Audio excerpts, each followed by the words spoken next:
Assalamualaikum warahmatullahi wabarakatuh. Kali ini kami dari kelompok 3 akan mempresentasikan chapter 17 yang beranggotakan Lola Nurma Anissa, Yola Mazanda, Wiwi Sri Rahayu, Mila Endriani, dan M. Soleh Hafif.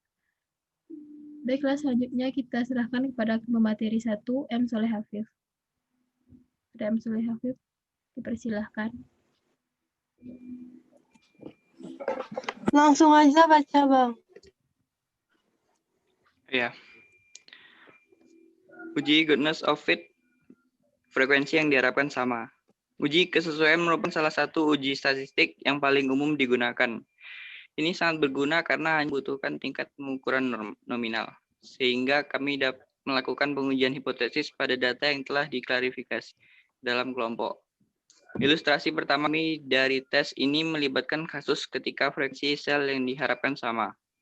Seperti tersirat dalam namanya, tujuan dari uji sel diharapkan sama. Seperti yang tersirat dalam tujuan dari uji kesesuaian adalah untuk membayangkan distribusi yang diamati dengan distribusi yang diharapkan. Sebuah contoh untuk menggambarkan situasi dan hipotesis.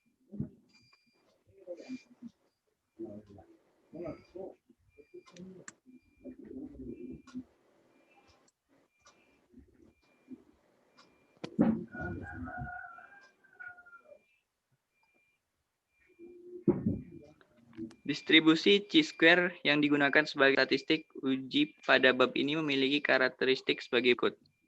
1. Nilai chi-square tidak pernah negatif. Ini karena perbedaan antara FO dan FE adalah kuadrat, yaitu FO kurang FO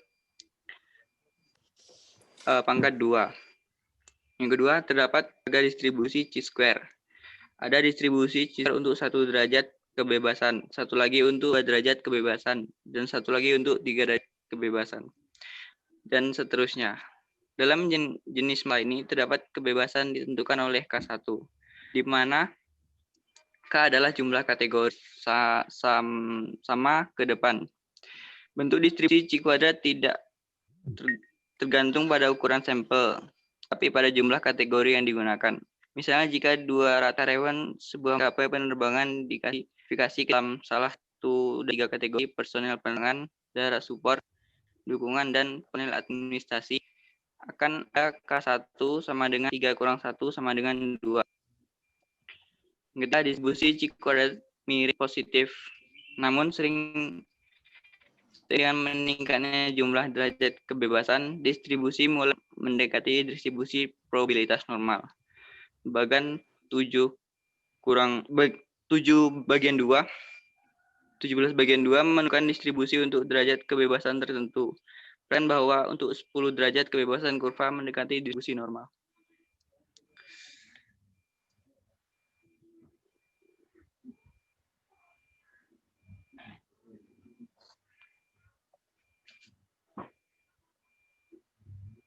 Uji goodness of fit, frekuensi yang diharapkan tidak sama.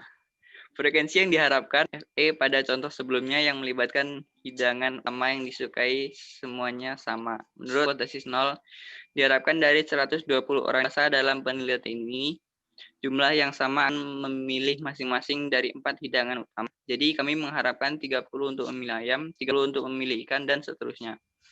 Uji chi-square juga dapat digunakan jika frekuensi yang diharapkan tidak sama. Contoh berikut mengilustrasikan kasus frekuensi yang tidak sama dan juga memberikan penggunaan praktis uji kesesuaian chi-square, yaitu untuk menemukan apakah pengalaman lokal berbeda dengan pengalaman nasional.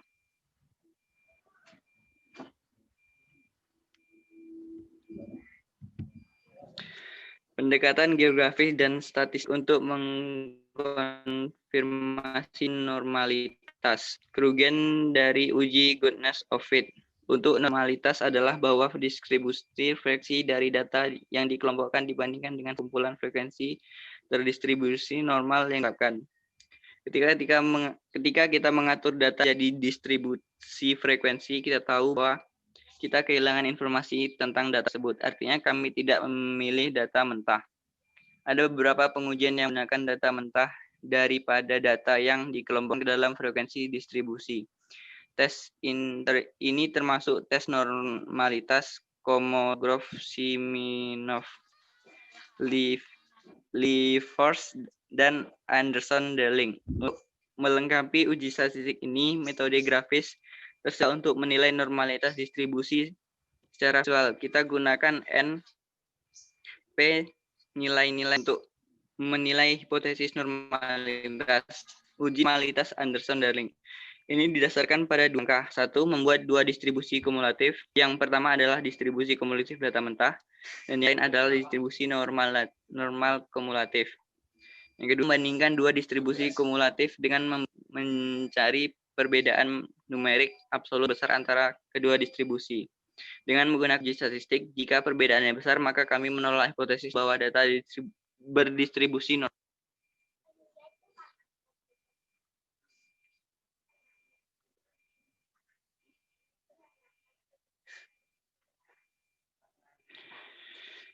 Pendekatan grafik dan statistik untuk mengkonfirmasi normalitas. Kerugian dari uji goodness of fit untuk normalitas adalah bahwa distribusi frekuensi dari data yang dikelompokkan dibandingkan dengan sekumpulan frekuensi terdistribusi normal yang diharapkan. Ketika kita mengatur data menjadi distribusi frekuensi, kita tahu bahwa kita kehilangan informasi tentang data tersebut. Artinya kami tidak memiliki data mentah. Ada beberapa pengujian yang menggunakan data mentah daripada data yang dikelompokkan ke dalam frekuensi distribusi. Tes ini termasuk tes normalitas Komolov,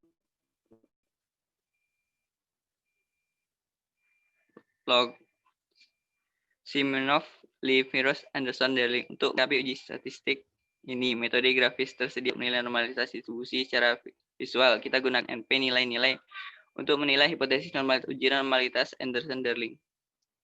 Ini didasarkan pada dua langkah. Satu, membuat dua distribusi kumulatif. Yang pertama adalah distribusi kumulatif data mentah, yang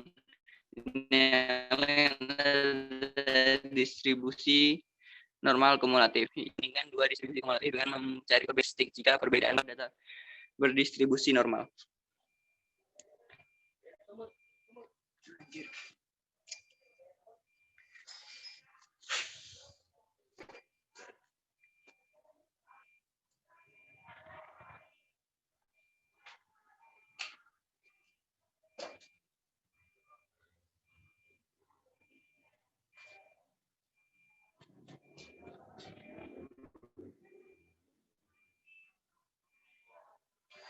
Ciri-ciri distribusi C kuadrat adalah A. Nilai C kuadrat tidak pernah negatif.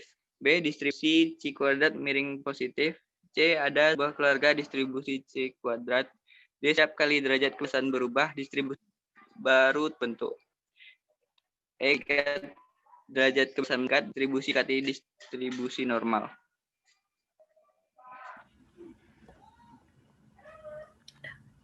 Baiklah, selanjutnya kita serahkan kepada pemateri kedua, yaitu Mila Endriani Putri. Kepada pemateri kedua, persilahkan. Baiklah, saya akan membacakan materi selanjutnya, yaitu Non-Parametric Method Goodness of Fit Test. Uji kesesuaian merupakan salah satu uji statistik yang paling umum yang digunakan. Ini khususnya berlaku karena hanya membutuhkan tingkat pengukuran nominal, sehingga kami dapat melakukan pengujian hipotesis terhadap data yang telah diklasifikasikan ke dalam kelompok. Ilustrasi pertama dari tes ini melibatkan kasus ketika frekuensi sel yang diharapkan sama. Sesuai namanya, secara lengkap tujuan dari goodness of fit test adalah untuk membandingkan distribusi yang diamati ke distribusi yang diharapkan. Sebuah contoh akan menggambarkan situasi penguji hipotesis.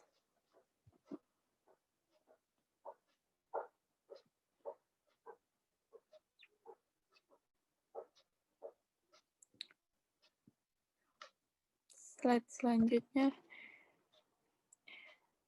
Contohnya yaitu Babel Fish dan Pasta adalah jaringan restoran yang terletak di sepanjang pantai Teluk, Florida. Babel sang pemilik sedang mempertimbangkan untuk menambahkan steak ke dalam menunya. Sebelumnya melakukan, dia memutuskan untuk menyewa Magnolia Resort LLC untuk melakukan survei terhadap orang dewasa tentang makanan favorit mereka saat makan di luar. Magnolia memilih sampai 120 orang dewasa dan meminta masing-masing untuk menunjukkan makanan favorit mereka saat makan di luar. Hasilnya dilaporkan di bawah ini, yaitu tabel 1700. Teman-teman bisa melihatnya di bawah ini. Itu makanan favorit yang dipilih. Nah, selanjutnya, apakah masuk akal untuk menyimpulkan bahwa tidak ada preferensi di antara keempat hidangan utama? Solusinya yaitu, jika tidak ada perbedaan dalam popularitas dari 4 hidangan pembuka, kami berharap preferensi yang diamati sama atau hampir sama. Dengan kata lain, kami mengharapkan sebanyak mungkin orang dewasa untuk menunjukkan bahwa mereka lebih menyukai ayam daripada ikan. Jadi, setiap perbedaan dalam frekuensi yang diamati dan diharapkan dikaitkan dengan kesalahan pengambilan sampel atau kebetulan. Beberapa tingkat pengukuran dalam soal ini. Perhatikan bahwa ketika seorang dipilih, kami hanya dapat mengklasifikasikan orang dewasa yang dipilih sebagai hidangan yang disukai. Kami tidak mendapatkan pembaca atau pengukuran apapun. Pengukuran atau klasifikasi didasarkan pada hidangan utama yang dipilih. Selain itu, tidak alami memesan hidangan favorit.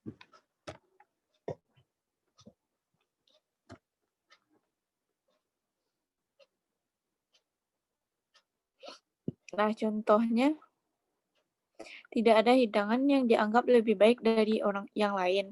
Oleh karena itu, skala nominal yang sudah tepat, jika makanan pembuka sama-sama populer, kami mengharapkan 30 orang dewasa untuk memilih setiap makanan. Mengapa demikian?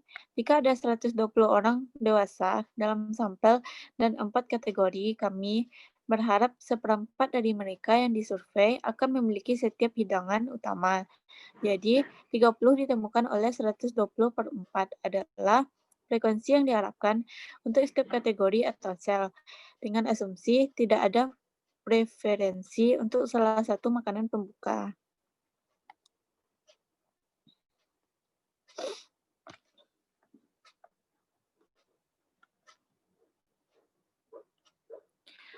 Apakah perbedaan jurnalnya beberapa kali setiap hidangan dipilih karena kebetulan atau haruskah kita menyimpulkan bahwa hidangan pembuka tidak sama-sama disukai? Untuk menyelidiki masalah ini, kami menggunakan prosedur pengujian hipotesis 5 langkah. Langkah yang pertama, menyalakan hipotesis 0 dan hipotesis alternatif. 0 hipotesis HD adalah bahwa tidak ada perbedaan antar himpunan frekuensi pengamatan dan himpunan frekuensi yang diharapkan. Dengan kata lain, setiap perbedaan antara dua set frekuensi dikaitkan dengan kesalahan pengambilan sampel. Hipotesis alternatif A1 adalah bahwa ada perbedaan antara kumpulan frekuensi yang diamati dan yang diharapkan. Jika hipotesis 0 ditolak, hipotesis alternatif yang diterima, kami menyimpulkan bahwa frekuensi tidak terdistribusi secara merata di antara 4 kategori. Langkah yang kedua,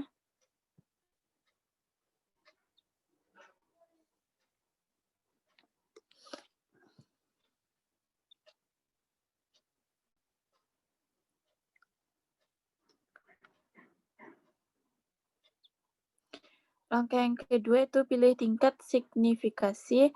Kami memilih tingkat signifikasi 0,05. Probabilitasnya adalah 0,05 bahwa hipotesis 0 yang benar ditolak. Langkah yang ketiga, memilih statistik uji. Statistik uji mengikuti distribusi chi-square Gaussian ditunjuk oleh X2. Statistik penguji chi-square kuadrat dengan K dikurang 1 derajat kebebasan, di mana K adalah jurnal kategori, FO adalah frekuensi yang diamati dalam kategori tertentu, FE adalah frekuensi yang diharapkan dalam kategori tertentu.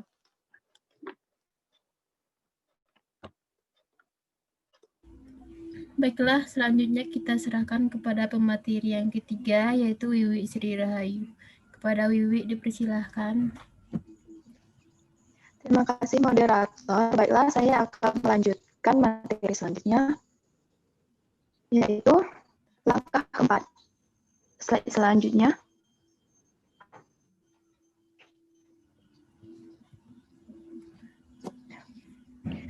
Langkah keempat yaitu merumuskan aturan keputusan.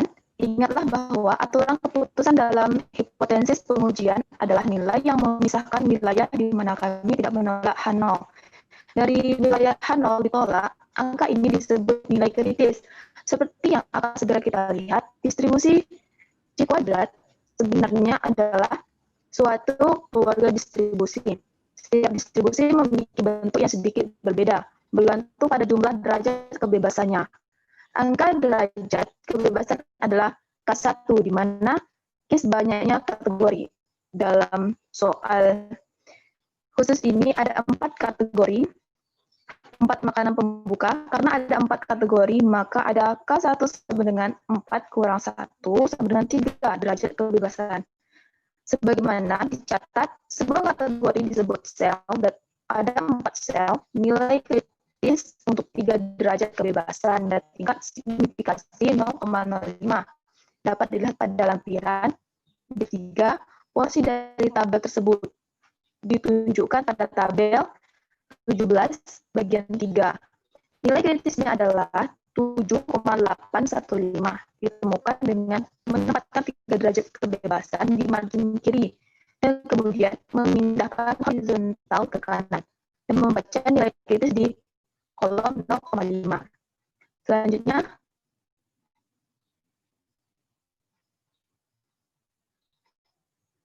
nah di sini terdapat tabel 17 bagian 3, porsi derajat tabel chi-square.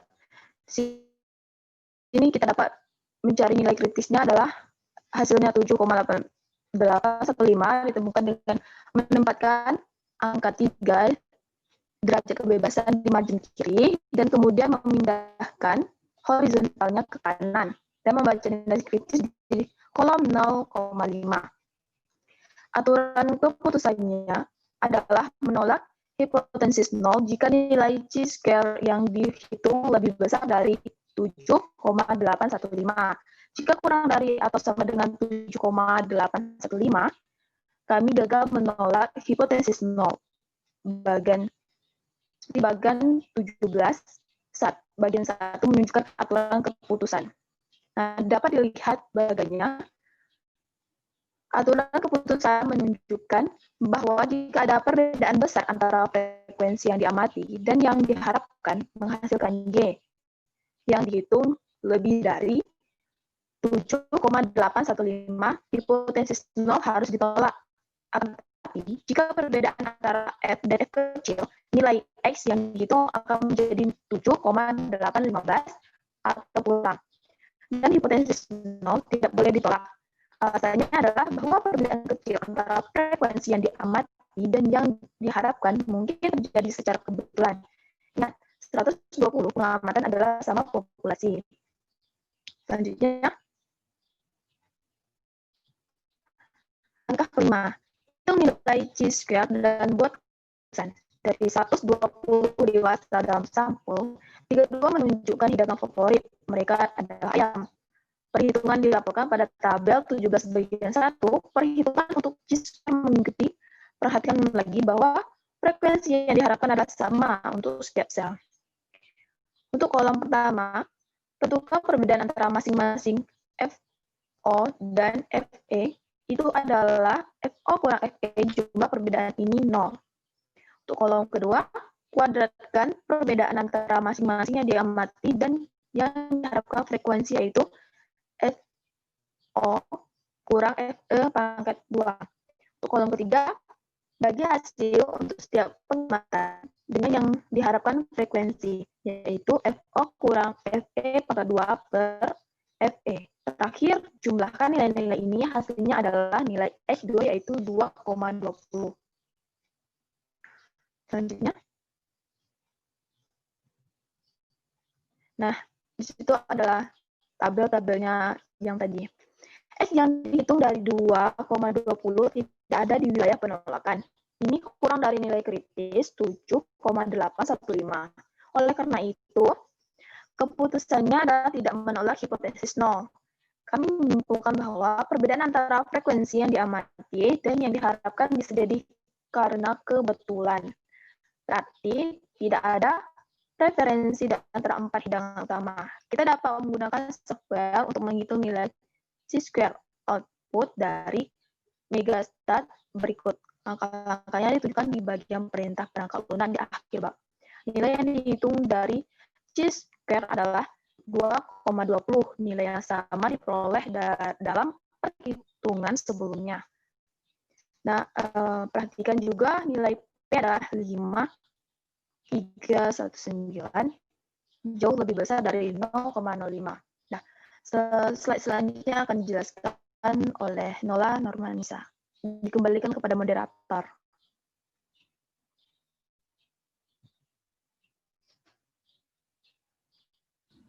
Baiklah, untuk pemateri selanjutnya diserahkan kepada Nola Normanisa. Kepada Nola Normanisa dipersilahkan. Distribusi square yang digunakan sebagai statistik uji dalam memiliki ciri-ciri berikut. 1. Nilai chi-square tidak pernah negatif. Ini karena perbedaan antara F0 dengan FE adalah kuadrat, yaitu FO kurang FE tutup kurung kuadrat. 2. Ada satu keluarga distribusi chi-square. Ada distribusi chi-square Thion untuk 1 derajat kebebasan, satu lagi untuk 2 derajat kebebasan, satu lagi untuk 3 derajat kebebasan, dan seterusnya. Pada jenis soal ini, jumlah derajat kebebasan ditentukan oleh K kurang 1, di mana K adalah banyaknya kategori. Oleh karena itu, bentuk distribusi chi kuadrat tidak bergantung pada ukuran sampel, tetapi pada jumlah kategori yang digunakan. Misalnya, jika 200 karyawan sebuah maskapai penerbangan diklasifikasikan ke dalam salah satu dari 3 kategori: personal penerbangan, darat dukungan, dan tenaga administrasi, akan ada K kurang 1 sama dengan 3 dikurang 1, maka derajat kebebasannya adalah 2. Slide selanjutnya.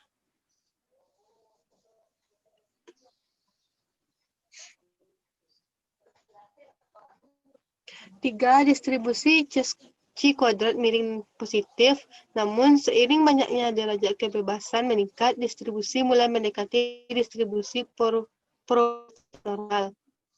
Bagan kurang 2 menunjukkan distribusi untuk derajat kebebasan yang dipilih.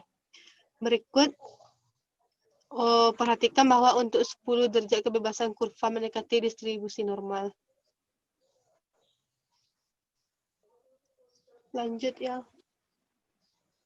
Uji goodness of fit, frekuensi yang diharapkan tidak sama. Frekuensi yang diharapkan atau FE dalam contoh sebelumnya yang melibatkan hidangan utama yang disukai semuanya sama. Menurut hipotesis nol, yang diharapkan dari 102 orang dewasa dalam jumlah yang sama akan memilih masing-masing dari 4 hidangan utama. Jadi kami mengharapkan 30 untuk memilih ayam, 30 untuk ikan, dan seterusnya. Uji chi-square juga dapat digunakan jika frekuensi yang diharapkan tidak sama. Batasan chi-square. Jika ada frekuensi yang diharapkan sangat kecil dalam sel chi-square atau jika diterapkan, dapat menghasilkan kesimpulan yang salah. Ini bisa terjadi karena muncul di penyebut dan membaginya dengan angka yang sangat kecil membuat hasil bagi menjadi cukup besar. Dua kebijakan yang diterima secara umum mengenai frekuensi sel kecil adalah: 1. Jika hanya ada 2 sel, frekuensi yang diharapkan setiap sel harus sama, paling sedikit 5. Penghitungan chi kuadrat akan diizinkan dalam soal berikut yang melibatkan minimal FE dari 6.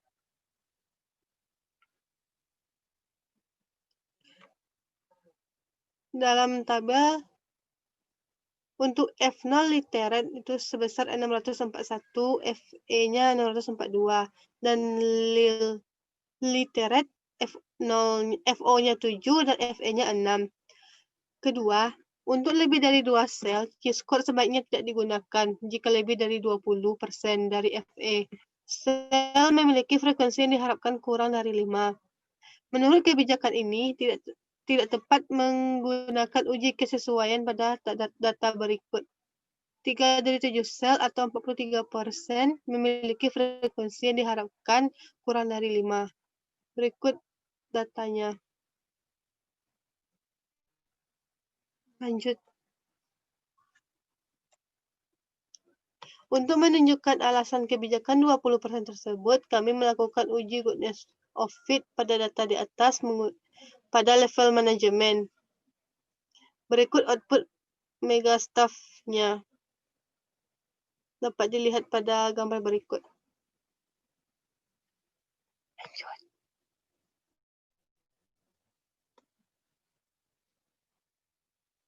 Ya.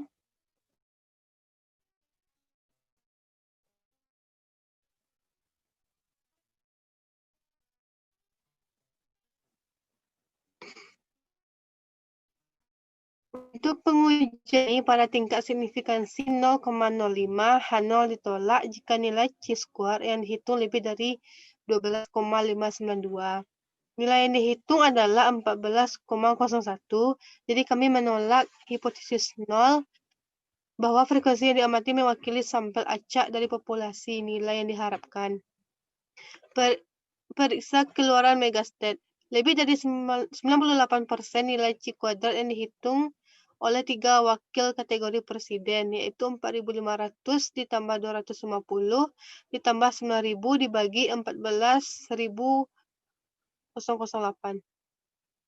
Hasilnya 0,9815. Secara logis, terlalu banyak bobot diberikan pada kategori ini. Dilema dapat diselesaikan dengan menggabungkan kategori jika untuknya. Dalam contoh di atas, kami menggabungkan 3 kategori wakil presiden yang memenuhi kebijakan 20%. Berikut dapat dilihat dari tabel bawah ini. Lanjut. Baiklah, terima kasih kepada Nola sebagai pemateri yang keempat. Selanjutnya saya akan menyampaikan materi kelima.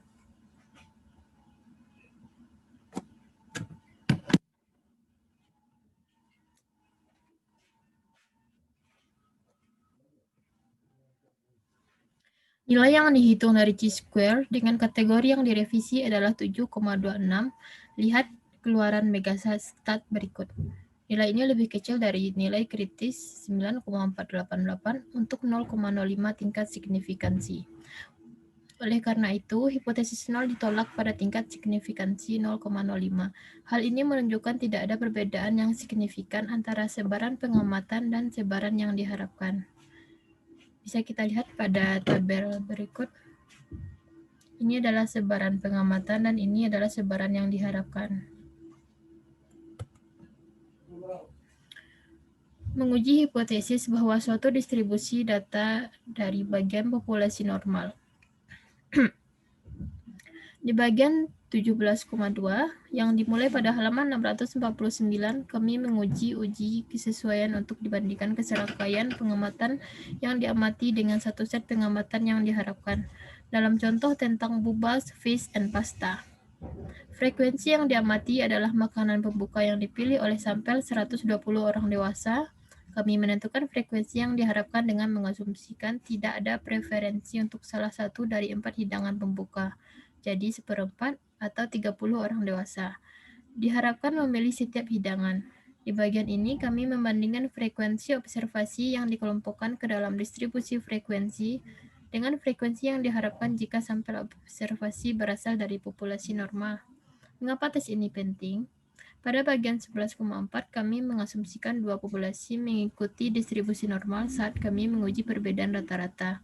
Kami membuat asumsi yang sama di bagian 12,4 dalam diskusi ANOVA dan di bagian 13,6, di mana kami menjelaskan distribusi residual dalam persamaan regresi kuadrat terkecil dalam bagian 13,6. 17,6 itu grafikal, statikal, dan pendekatan untuk mengonfirmasi normalitas.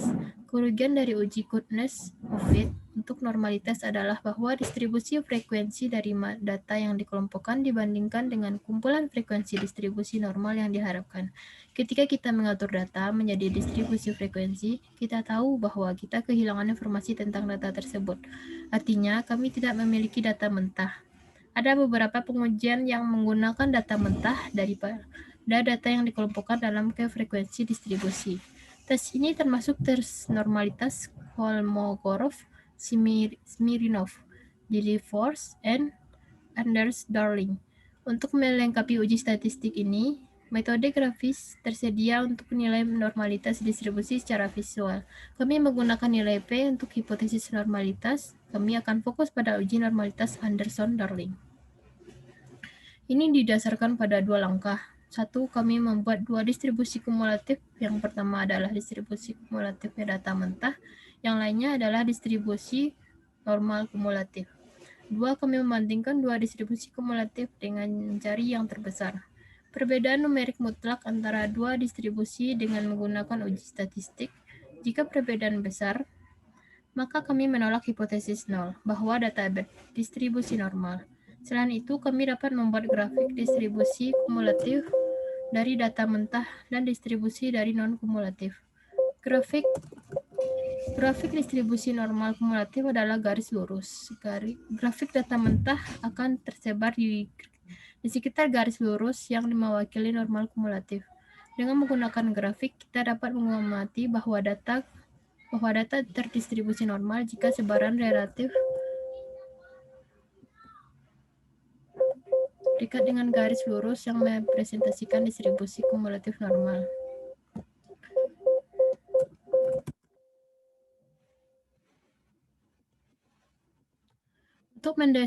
Untuk mendemonstrasikan uji normalitas Anderson-Darling, kami akan menggunakan data keuntungan Applewood Autogroup yang ditunjukkan pada tabel 24. Dengan menggunakan metode grafik, kami membandingkan distribusi kumulatif dari keuntungan individu pada tabel 24 dengan distribusi normal kumulatif. Kami mencari perbedaan antara kedua grafik karena kita melihat distribusi kumulatif. Grafik akan meningkat dari kiri ke kanan pada halaman dalam grafik berikut. Titik-titik hitam menunjukkan keuntungan yang diperoleh dari masing-masing 180 kendaraan yang dijual oleh Applewood atau Autogroup. Titik-titik tersebut berdekatan dan tampak membentuk garis lengkung. Garis hijau yang sebagian besar ditutupi oleh titik hitam menunjukkan distribusi normal kumulatif. Grafik tersebut menunjukkan bahwa data laba mengikuti garis hijau dan distribusi laba mengikuti distribusi normal agak dekat. Pembagian keuntungan nampaknya berangkat dari distribusi normal di ekor, tetapi apakah keberangkatan ini cukup untuk menolak gagasan bahwa keuntungan mengikuti distribusi normal? Kita dapat menggunakan tes Anderson-Darling untuk mengevaluasi perbedaan ini. Untuk pengujian, hipotesis nol dan alternatif adalah sebagai berikut. H0, populasi keuntungan mengikuti distribusi normal. H1, populasi yang mendapatkan keuntungan tidak mengikuti distribusi normal. Rincian komputasi tes Anderson-Darling berada di luar cakupan teks ini. Namun dengan menggunakan perangkat lunak komputer, Anda dapat melihat pada tabel di kanan atas grafik bahwa 5 statistik untuk pengujian dirangkum. Ini menunjukkan maksudnya deviasi standar dan ukuran sampel. Tadi adalah statistik uji Anderson-Darling yang digunakan untuk menguji hipotesis nol. Seperti yang disajikan dalam bab 10, setiap statistik pengujian memiliki nilai P yang sesuai yang digunakan untuk membuat keputusan mengenai hipotesis nol. Kami memilih 0,05 sebagai tingkat signifikansi untuk pengujian ini dan menggunakan aturan keputusan bahwa jika nilai P lebih besar dari tingkat signifikansi, maka kami tidak menolak hipotesis nol. Karena nilai P adalah 0,62, kami tidak menolak hipotesis nol. Jadi dalam kasus ini berdasarkan metode grafis kami dan nilai P dihitung, kami membuat kesimpulan bahwa masuk akal untuk mengasumsikan keuntungan mengikuti distribusi normal. 17. Analisis tabel kontingensi. Tabel kontingensi digunakan untuk menguji apakah dua sifat atau karakteristik terkait A. Di sini membahas data bivariat yang mempelajari hubungan antara dua variabel dengan menggambarkan tabel kontingensi yang digunakan untuk menguji apakah dua sifat atau karakteristik tersebut terkait. Misalnya, sampel siswa yang terdaftar di School of Business diklasifikasikan berdasarkan jenis kelamin laki-laki atau perempuan dan jurusan akuntansi, manajemen keuangan, pemasaran, dan metode kuantitatif. Klasifikasi ini didasarkan pada skala nominal. Karena tidak ada urutan alami pada klasifikasi tersebut, kita dapat menggunakan statistik chi-square untuk skala formal menguji hubungan antara dua variabel berskala nominal. Dengan kata lain, adalah satu variabel independen dari yang lain. Frekuensi yang diharapkan ditentukan sebagai berikut. FE sama dengan total baris dikali total kolom sama dengan hasil akhir. Yang C, derajat kebebasan ditemukan oleh DF, itu baris 1 kali kolom 1. D, prosedur pengujian hipotesis yang biasa digunakan. Mohon maaf bila ada kesalahan dalam pengucapan kata dari kelompok 3. Sekian dari presentasi kami. Assalamualaikum warahmatullahi wabarakatuh. Waalaikumsalam warahmatullahi wabarakatuh. Thank you. Thank you.